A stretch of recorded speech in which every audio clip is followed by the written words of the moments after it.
eu quero aqui nesta noite, uma vez que nós estamos em um culto de celebração da ceia do Senhor, falar aos irmãos subordinado ao tema que é verdades e perigos sobre a ceia do Senhor. Verdades e perigos sobre a ceia do Senhor. A ceia é uma ordenança e um sacramento instituída pelo próprio Jesus. Diz a Bíblia que quando o Senhor Jesus Cristo institui a ceia, ele estava reunido juntamente com os seus discípulos no cenáculo. A sua alma estava profundamente triste. Judas Iscariotes já havia vendido Jesus por 30 moedas de prata, e Satanás já estava cirandando com Judas Iscariotes. Os discípulos questionavam entre si acerca de quem era o maior. Jesus, por sua vez, dá uma lição àqueles homens, cingindo-se com uma toalha, tomando uma bacia d'água e começando a lavar os pés dos seus discípulos. Depois disso, eles vão comer a Páscoa, o que a Bíblia chama de a última Páscoa. Na verdade, é a última Páscoa de Jesus com os seus discípulos. E diz a Bíblia que o Senhor Jesus Cristo, na noite em que foi traído, tomou o pão e, tendo dado graças, o partiu e disse: tomai e comei, este é o meu corpo que é partido por vós, fazei isto em memória de mim. Semelhantemente, tomou o cálice e disse: este é o cálice do Novo Testamento no meu sangue, tomai e bebei dele todos. Mais tarde, o apóstolo Paulo, ao escrever a sua primeira carta aos Coríntios, capítulo 11, versículos 17 a 34, vai tratar de forma objetiva acerca desse assunto, estabelecendo e normatizando alguns princípios que devem reger a prática da celebração da ceia do Senhor. E o mesmo apóstolo Paulo, que no capítulo 11 e versículo 2 fizera um elogio àquela igreja, agora no versículo 17 faz uma severa e dura crítica a ela, dizendo: nisto porém que vos escrevo, não vos louvo. O que estava acontecendo na igreja de Corinto? Dominicalmente era celebrada a ceia do Senhor na igreja primitiva. E antes da celebração da ceia do Senhor, era celebrada a chamada festa do amor, festa do ágape, festa do partir do pão, onde cada um vinha das suas casas, trazendo consigo um prato de alimento. E aquilo não era apenas um ato de confraternização, mas também era um gesto de solidariedade e amor para com os membros menos favorecidos da igreja, que talvez durante a semana não tinham condições de se alimentar. No domingo teriam a oportunidade de se alimentar de um alimento substancial. Mas o que estava acontecendo naquela igreja é que os ricos ficavam de um lado e os pobres do outro. Os ricos comiam, se fartavam e se embriagavam, e os pobres eram desprezados, deixados de lado e passavam fome. E depois dessa atitude odiosa, deplorável, repugnante, eles tinham a petulância de dizer: agora nós vamos celebrar a ceia do Senhor.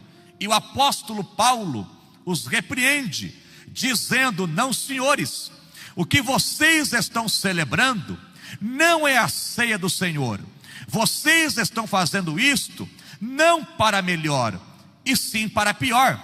E antes de tratar propriamente acerca da ceia, Paulo vai tratar acerca da deturpação da festa do amor na igreja de Corinto. 6 erros de deturpação da festa do amor na igreja de Corinto. Se não, vejamos. Em primeiro lugar, o primeiro erro de deturpação da festa do amor na igreja de Corinto é que eles estavam fazendo aquilo não para melhor, e sim para pior. Naquela igreja, o culto não era teocêntrico, do homem para Deus. Naquela igreja, o culto era antropocêntrico, do homem para o homem. É por isso que Paulo disse: vocês estão fazendo isto não para melhor, e sim para pior. Porque todas as vezes que eu venho para o culto, centrado em mim mesmo, cultuando a mim mesmo, pensando nos meus próprios interesses, eu saio daqui pior do que eu entrei. E Paulo está mostrando àquela igreja que o centro do culto não é o homem, é o próprio Deus. O centro da ceia não é o homem, é o Calvário, é a cruz de Cristo. Segundo lugar, segundo erro de deturpação da festa do amor na igreja de Corinto, é que não havia harmonia entre eles, os ricos de um lado e os pobres do outro.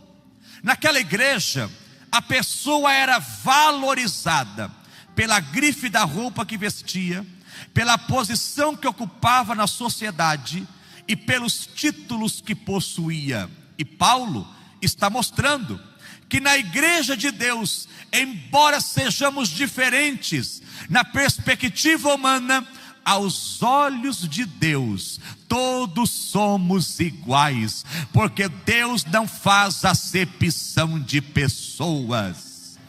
Terceiro lugar, terceiro erro de deturpação da festa do amor na igreja de Corinto, é que havia cerimonialismo, ritualismo, mas não havia sinceridade e pureza de coração. E Paulo disse: não é a ceia do Senhor que vocês estão celebrando.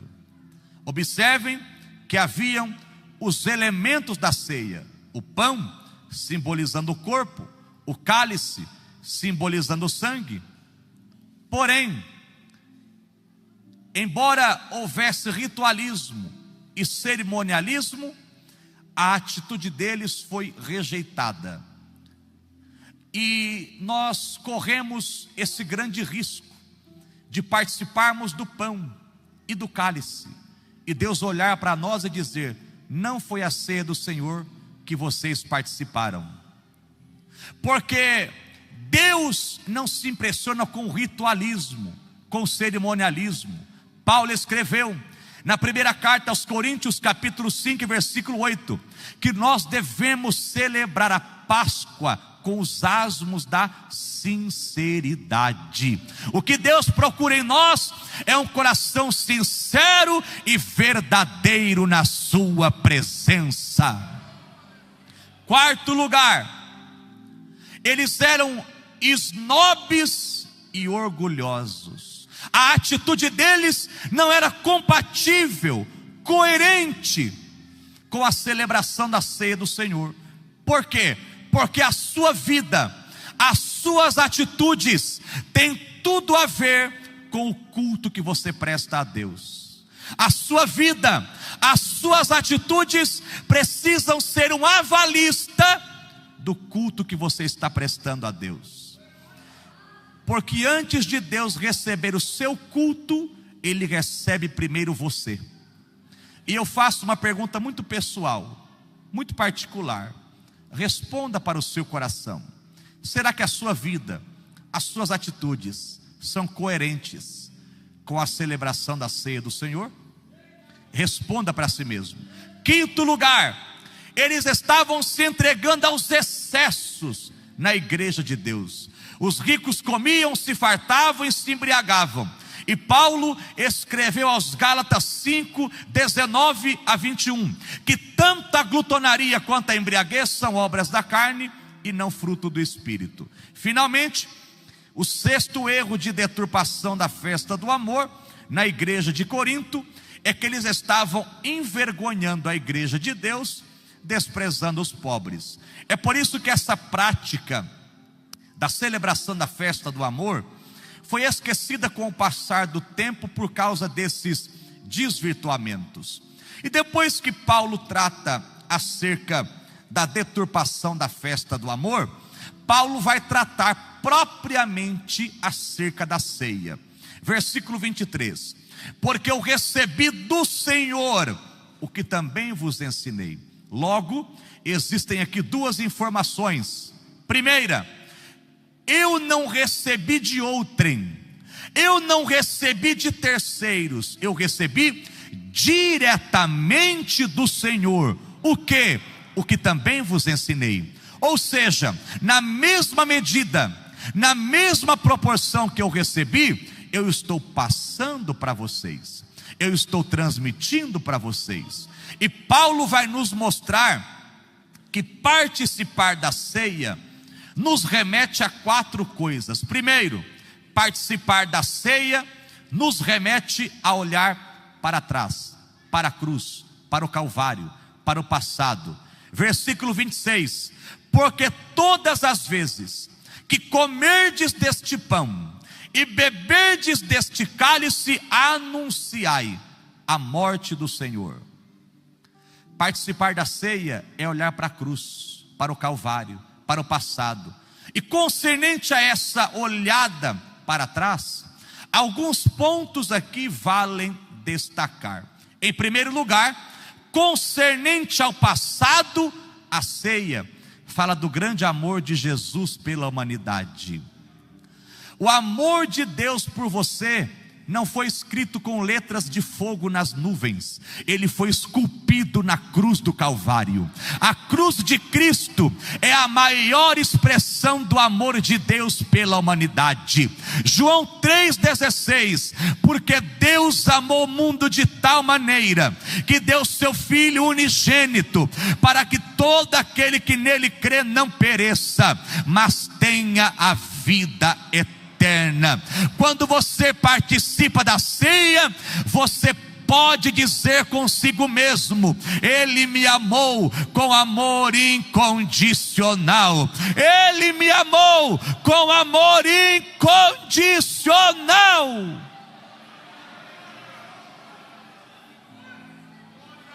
Segundo lugar, concernente ao passado, a ceia não é um funeral, a ceia é uma festa. Eu vou repetir: a ceia não é um funeral, a ceia é uma festa.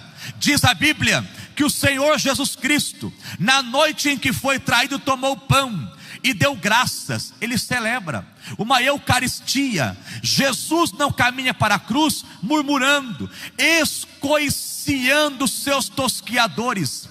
Jesus caminha para a cruz como um rei caminha para a coroação, com alegria, e alegria essa de nos comprar para Deus. É por isso que este momento não pode ser visto com tristeza, porque não é um funeral, é uma festa. Fala da alegria do Salvador em nos comprar para Deus.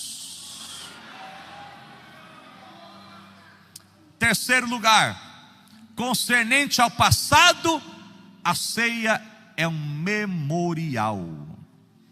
Versículo 24: fazei isto em memória de mim.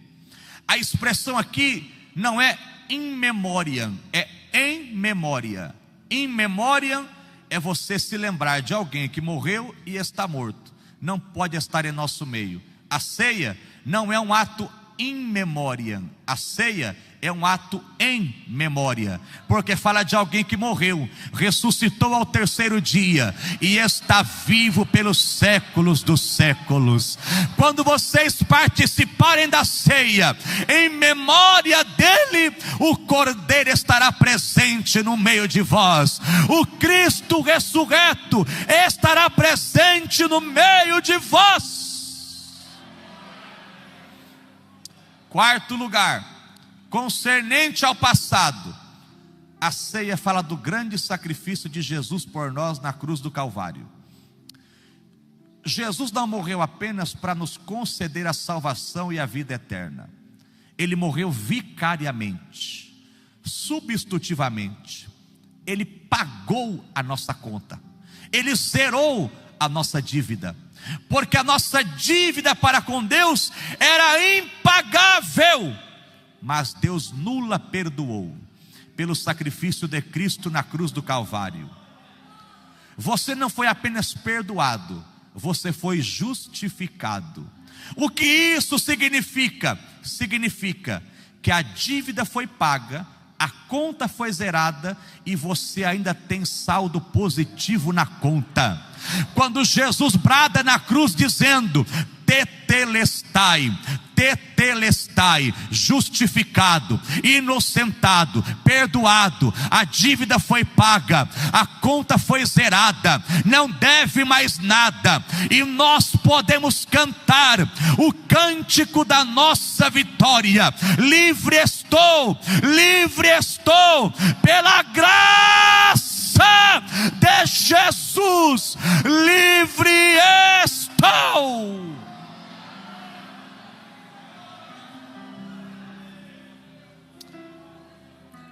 Jesus deixou grandes ensinos, realizou grandes milagres, porém, Jesus não quer ser lembrado pelos seus ensinos nem pelos seus milagres, Ele quer ser lembrado pela sua morte.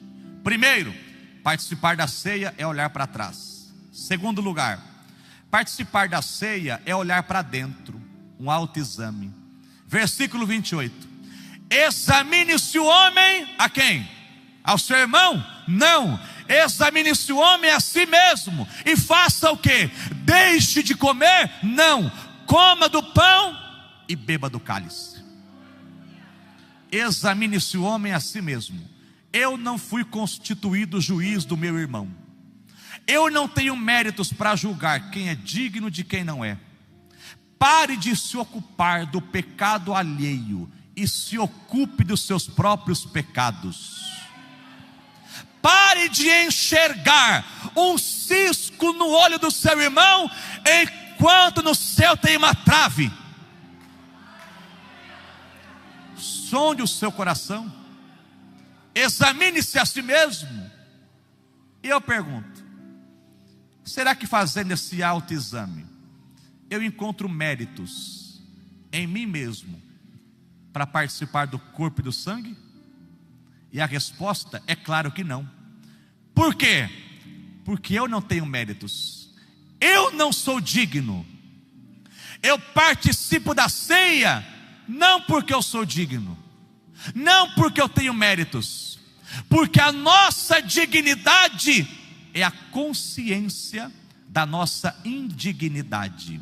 Eu participo da ceia por causa dos méritos que Cristo conquistou na cruz do Calvário. Através dos méritos que Cristo conquistou na cruz, eu me torno digno. É examinar-se, não para deixar de comer, porque tem gente que se autodisciplina, se priva da ceia por qualquer coisa. Paulo disse: examine-se e coma do pão e beba do cálice, porque o pecado te afasta da ceia, mas a ceia te afasta do pecado. Não fuja da ceia por causa do pecado, fuja do pecado por causa da ceia. Terceiro lugar, participar da ceia é olhar para trás, para dentro, e é olhar em volta. Versículo 33, esperai uns pelos outros. É um ato de comunhão. Nós somos um só corpo, um só pão, uma só família. Nós somos a família de Deus.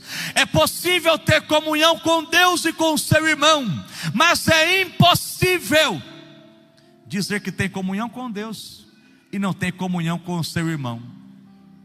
Quando você vê um crente falando mal do outro, denegrindo o outro, espancando o outro, é sinal de esquizofrenia espiritual. E o salmista escreveu acerca dessa comunhão, dessa união.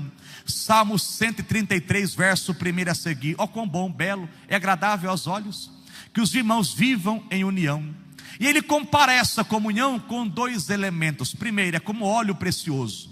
O óleo é terapêutico, serve para curar feridas. Quando o óleo da comunhão é derramado, feridas são cicatrizadas, porque o óleo da comunhão foi derramado. Segundo, é como orvalho. Orvalho fala de revitalização, restauração, restituição. Quando o orvalho da comunhão é derramado, a comunhão da igreja é restaurada, restituída, revitalizada, porque o orvalho da comunhão foi derramado. E diz a Bíblia que ali o Senhor ordena a bênção e a vida para sempre.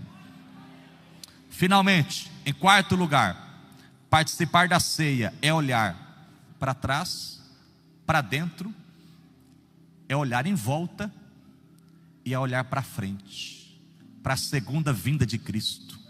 Versículo 26: porque todas as vezes que comerdes deste pão e beberdes deste cálice, anunciai a morte do Senhor até que venha.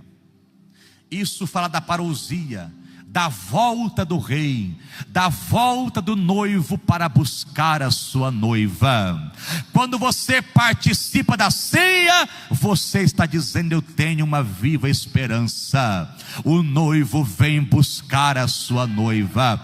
Jesus voltará, e voltará de que maneira? Voltará breve, visivelmente, pessoalmente, repentinamente, inesperadamente, inescapavelmente, vitoriosamente, poderosamente e gloriosamente, para buscar a sua igreja.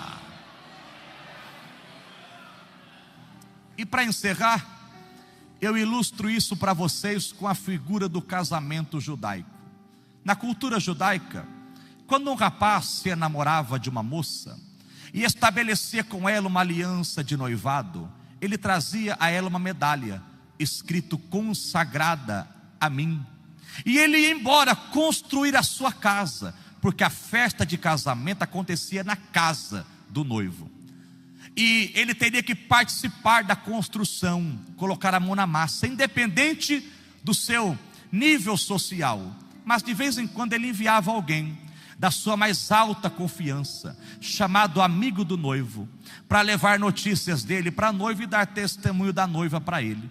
E a noiva tinha um dever: servir um banquete para o amigo do noivo, porque através disso a noiva não estava apenas revelando seus dotes culinários, mas ela estava dizendo: a aliança está de pé, eu aguardo o retorno dele.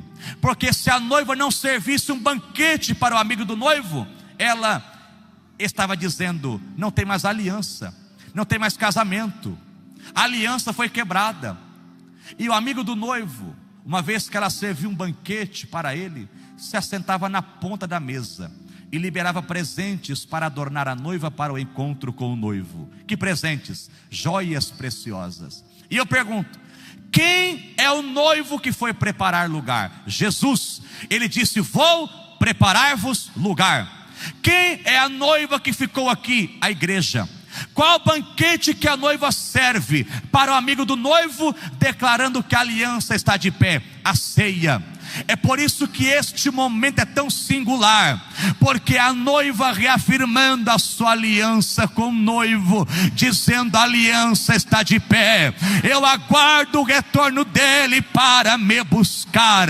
Quem é o amigo do noivo? É o Espírito Espírito Santo. Que presentes são esses que Ele libera para adornar a noiva para o encontro com o noivo? Dons espirituais, fruto do Espírito Santo.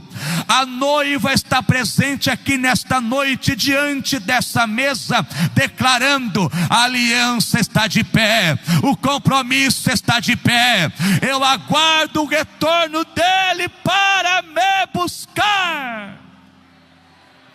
E o amigo do noivo, o Espírito Santo, quer liberar presentes para adornar a noiva para o encontro com o noivo. Posso orar, presidente? Fique sobre os pés, vamos orar. Coloque a mão sobre o seu coração, curve a sua fronte. A aliança está de pé. O noivo vem buscar a sua noiva. O amigo do noivo está presente aqui nesta noite. Quem é o amigo do noivo? O Espírito Santo, a terceira pessoa da Trindade, aquele que cura, renova, batiza, restaura, dá força, vigor. Se existe alguém aqui cansado, Ele vai te fortalecer. Caído, Ele vai te levantar. Vazio, Ele vai te encher. Ele vai trazer bálsamo, consolo, refrigério para a sua